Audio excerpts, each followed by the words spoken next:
দেখেন, আমেরের জীবনে অনেক বড় স্বপ্ন ছিল। সে হজ করতে যাবে, সে কাবাগর তাওয়াফ করবে, এটা তার স্বপ্ন ছিল। এবং গত পরশুদিনই তার হজের ফ্লাইট ছিল। সে যখন এয়ারপোর্টে আসলো, পাসপোর্টে নিরাপত্তা জনিত কিছু সমস্যার কারণে তাকে একটু দাঁড় করিয়ে রাখা হলো। সমস্যার সমাধান যখন হলো, তাকে যখন ছেড়ে দেওয়া হলো, তখন আসলে অনেক দেরি হয়ে গেছে। কারণ আমেরের সাথে অন্যান্য যে হজ যাত্রী, তারা এতক্ষণে বিমানে উঠে গেছে এবং বিমানের দরজা ভিতর থেকে বন্ধ করে দেওয়া হয়েছে। তখন সেই এয়ারপোর্টের অফিসাররা সে পাইলটের সাথে কথা বললো, পাইলটের সাথে যোগাযোগ করলো, পাইলটকে বললো যে দেখেন, একজন হজ যাত্রী নিরাপত্তা জনিত কিছু সমস্যার কারণে বিমানে উঠতে একটু দেরি হয়ে গেছে, তাকে একটু বিমানে উঠিয়ে নেন। সে বিমানে উঠতে পারে নাই। তখন পাইলট স্পষ্ট বলেছে, যেই বিমানের দরজা একবার বন্ধ হয়ে গেছে, সেই বিমানের দরজা দ্বিতীয়বার কারোর জন্য আর খোলা হবে না। কথা বলে পাইলট বিমানটা আকাশে ফ্লাই করলো।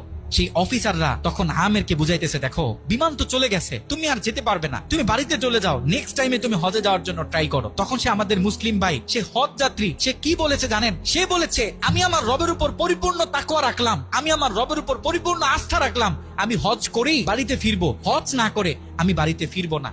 কথা বলে সে এয়ারপোর্টে দাঁড়িয়ে রইল। ঠিক কতক্ষণ পর সে বিমান থেকে এয়ারপোর্টে মেসেজ করা হলো যে বিমানের ভিতরে যান্ত্রিক সমস্যা দেখা গিয়েছে, খুব ইমার্জেন্সি বিমানটা সেই এয়ারপোর্টে ল্যান্ড করতে হবে। বিমানটা যখন এয়ারপোর্টে ল্যান্ড করা হলো, যান্ত্রিক যে ত্রুটি, এই ত্রুটিগুলো যখন সমস্যা সমাধান করা হচ্ছে, তখন সে অফিসাররা সেই পাইলটের সাথে কথা বলেছে যে দেখেন, কোনোভাবে এই যাত্রীটা একটু নেওয়া যায় কিনা। সে তো হজ করার উদ্দেশ্যে বাড়ি থেকে বের হয়েছে, সে তো বাড়িতে যেতে চাচ্ছে না, হজ না করে তাকে একটু নিয়ে নেন।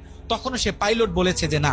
কথা বলে সে পাইলট আবারও বিমানটা আকাশে ফ্লাই করালো। তখনও সে অফিসাররা আমেরকে গিয়ে বোঝাচ্ছেন। আমের তখনও বলতেছে, আমার রবের উপর আমার পূর্ণ আস্থা আছে, আমি তো আমার রবকে চিনি, সে আমাকে হতাশ করবে না, সে আমার মনের আশা রাখবে, আমি হজ করেই বাড়িতে ফিরবো।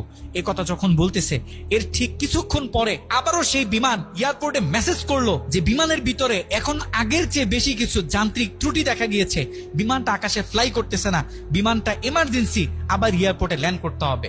বিমানটা যখন এয়ারপোর্টে ল্যান্ড করলো, তখন সে পাইলট নিজে বিমান থেকে নেমে সে অফিসারদেরকে বলতেছে, সে হজ যাত্রী কই, যাকে ছাড়া আমরা মক্কার উদ্দেশ্যে রওনা দিলাম, তাকে আমার হাতে তুলে দেন। আমি যতটুকু বুঝতেছি, তাকে ছাড়া এই বিমান যতবারই আমরা আকাশে ফ্লাই করব, মক্কার উদ্দেশ্যে রওনা হব, আমার মনে হয় না যে এই বিমান স্বাভাবিকভাবে মক্কাতে গিয়ে পৌঁছাবে। তখন সে পাইলট সে আমেরের হাত ধরে নিজে নিয়ে সে বিমানের ভিতরে বসিয়ে দিল।